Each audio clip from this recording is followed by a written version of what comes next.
How often you hear somebody says, after passing through a great crisis, it was not easy to take, but I will not give up the experience for anything. I remember the earthquake that hit Haiti in 2010, January 12, 2010. Approximately 300,000 plus people died in less than a minute. Where I was at the university building, 500 students and professors were buried alive. And I walked out of that place only dust on my face, no bruises, no broken bones. And I remember asking God, what is it that you're teaching me at that time? Why me? Why am I still alive? And walking out to my house, I can see all kind of injuries on the streets. And when I get home, we lost everything.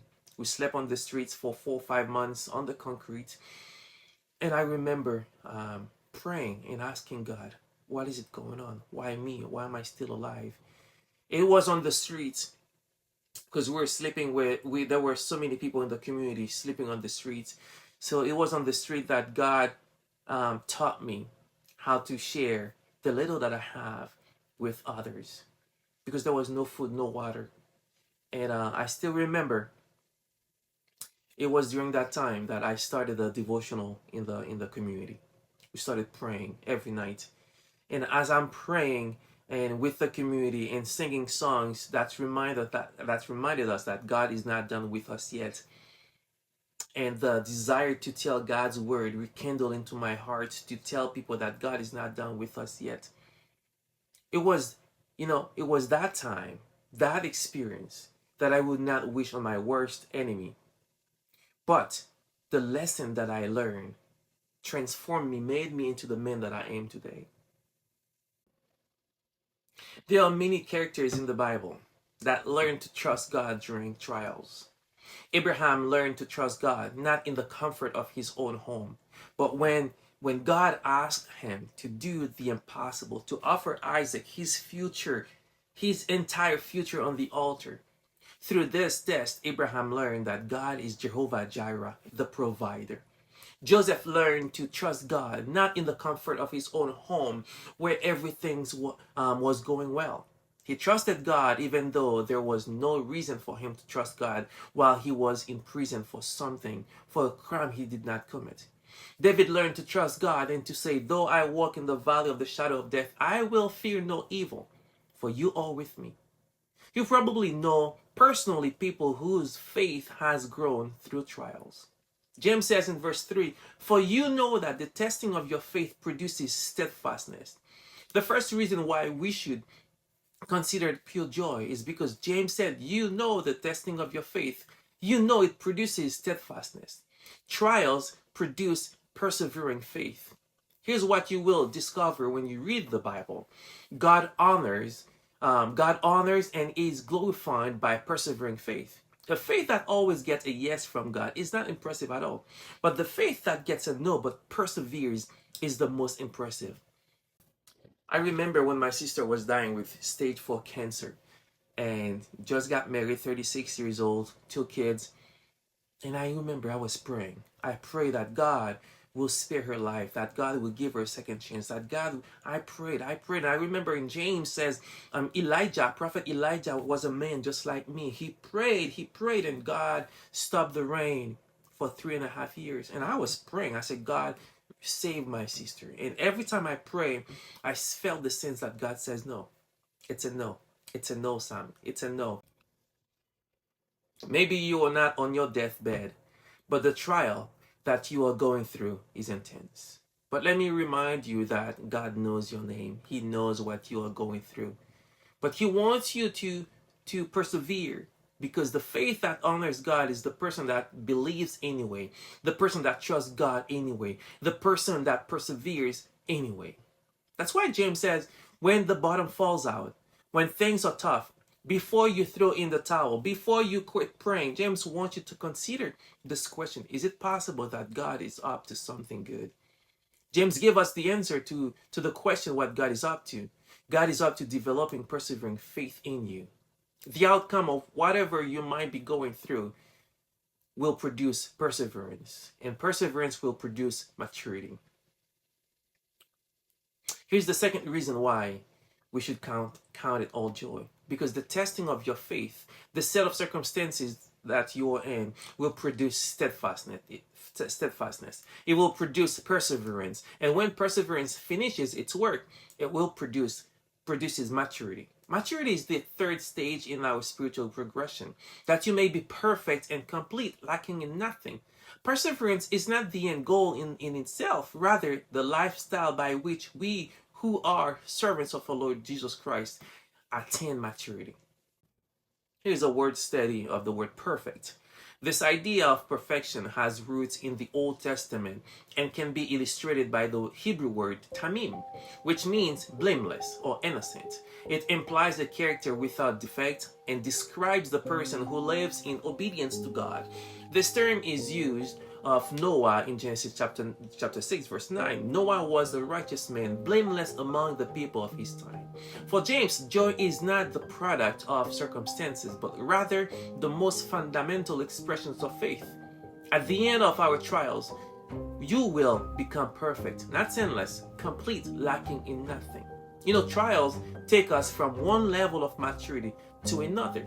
In verse 4a, James says, let perseverance finish its work so that you may be mature, complete, not lacking in nothing. In other words, James doesn't want you to leave the gym too early. No pain, no gain. Right now, you might want to quit, walk away from your faith, or this is your first time back into checking out YouTube, whatever it might be. I want to remind you that God knows what you're going through. He knows your name, but God wants you to let perseverance finish its work. For you, the greatest tension in your life right now might be with your son or your daughter. It can be your marriage or your health.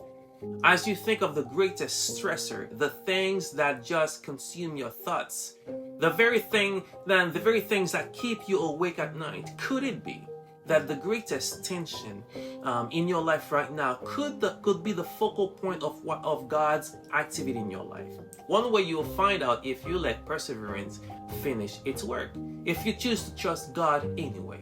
So verse 4b says, so that you may be mature and complete, not lacking anything. This is a new idea for some of us. How do I become a mature Christian? Let perseverance finish its work. Is there anything else you can do? No. Maybe you think memorizing scriptures will turn you into a mature Christian. That will make you smart, but that will not make you mature. Here is what James is saying. You become mature, complete, when you let perseverance finish its work. In another word, you don't allow perseverance to complete its work, you will never be complete. Because spiritual maturity isn't measured by perfect behavior. It's measured by how your faith perseveres. Perseverance makes us stronger. Verse 5. If any of you lacks wisdom, you should ask God, who gives generously to all without finding fault, and it will be given to you. Whenever you face adversity, whenever you find yourself going through a trial, whenever you find yourself between a rock and a hard place, James says, I know what it is like to be doing everything right and everything goes wrong. I know what it means to be blindsided. So when you find yourself in this situation, James says, ask God for wisdom. Talk to God. He's your Father. Ask Him, God, what's going on? God, show me what's going on, because I don't want to abandon my faith. I don't want to do the wrong thing. I don't want to misrepresent you. So God, I need wisdom. And when you pray for wisdom, here's what you are asking God. God, give me the ability to see my current circumstances within a broader view. You know, sometimes we are focused on one thing and lose sight of everything else. So wisdom is the ability to ask God to help you see your pain, your trial within a broader view. Wisdom is asking God to help you focus not on your problem, rather on the problem solver, which is Jesus Christ. When you don't know what to do, ask God to help you see your problem in a broader view. When someone comes to me with a problem, here's what I do. As they are sharing with me, as I'm listening, in my heart, I'm praying this prayer. God gives me wisdom to see as you see. God, allow me to see it the way you see it. Then I will answer in a way that honors you. God, if I can see my problem the way you see it, I will respond in a way that honors you. God, give me wisdom to see as you see. And James says, when you ask, you must believe and not doubt. You know, when life takes you by surprise, you you don't like it, you don't know what to do, and when you don't know how you are going to function, when you don't know how to put one foot in front of the other, pray this prayer: God, I need wisdom to see this in a broader context. So James says, when you pray like that, you gotta believe. You got to believe that God is up to something. You got to believe that God has a better plan. James says, don't doubt, believe.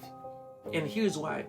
Because the one who doubts is like a wave of the sea, blown and tossed by the wind. That person should not expect to receive anything from the Lord.